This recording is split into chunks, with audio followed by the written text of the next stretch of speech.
Breaking news చూస్తున్నాం. రంగారెడ్డి జిల్లా హయత్ నగర్ లోని శివగంగ కాలనీలో వీధి కుక్కలు స్వైర విహారం చేస్తున్నాయి. ఇంటి బయట ఆడుకుంటున్న 7 ఏళ్ల బాలుడిపై కుక్కలు ఒక్కసారిగా దాడి చేశాయి. ఘటనలో బాలుడి నడుము, పిక్కలు, చెవిపై దాడి చేశాయి.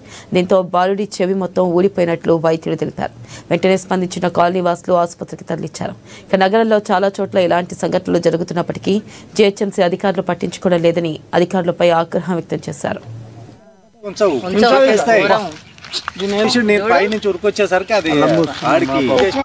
ప్రతి దానికి ఎన్జిఓలు వచ్చేసేసి ఎన్జిఓలు వాళ్ళకి అడ్డం పడటము. నేను కూడా ఇంతకుముందు కుక్కలకు సంబంధించిన విషయాలు చూసినప్పుడు కానీ ఏమన్నా తీసుకుపోగానే వాళ్ళ కుక్కలు వెటర్నిటీ మీద వాళ్ళ మీద ఇబ్బంది పెట్టే చర్యలు.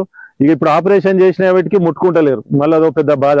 మొన్న సుప్రీంకోర్టు ఇచ్చిన ప్రకారం కొన్ని పిచ్చి కుక్కలు కానీ వీటిని ఇమ్మడే చంపేయమని చెప్పి ఆర్డర్ వచ్చినా కూడా మళ్ళీ ఇప్పుడు నేను మాట్లాడితే హైకోర్టులో ఆర్డర్ వచ్చింది సార్, నిన్ననే మళ్ళీ ముట్టుకునే పరిస్థితి లేదు. మరి ఎంతమంది పిల్లలు చచ్చిపోతారు, ఎంతమంది ఈ విధంగా ఇబ్బంది అవుతారు. ఇది మాకు నగర శివాలు కాబట్టి కుక్కలు విపరీతంగా ఒక్కో దగ్గర కుప్పలు ఉంటున్నాయి. మా మన్సూరాబాద్ లో మనుషులతో పాటు ఎంత ఉన్నాయో కుక్కలు కూడా అంటే ఉన్నాయి. రోజు మేము చేస్తాం. ఎందుకంటే మా దగ్గర ఆటో నగర్ ఉంది. ఆటో నగర్లో విచ్చలబీడిగా అక్కడ చెత్త చెదారం ఉండడంతో ఆహారం దొరకడంతో ఈ విధంగా జరుగుతున్నాయి.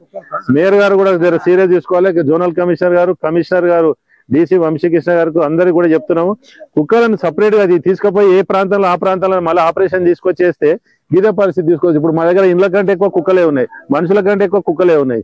ఇప్పటికి 3-4 టైమ్స్ కంప్లైంట్ చేస్తే వాళ్ళు వస్తారు తీసుకుంటారు.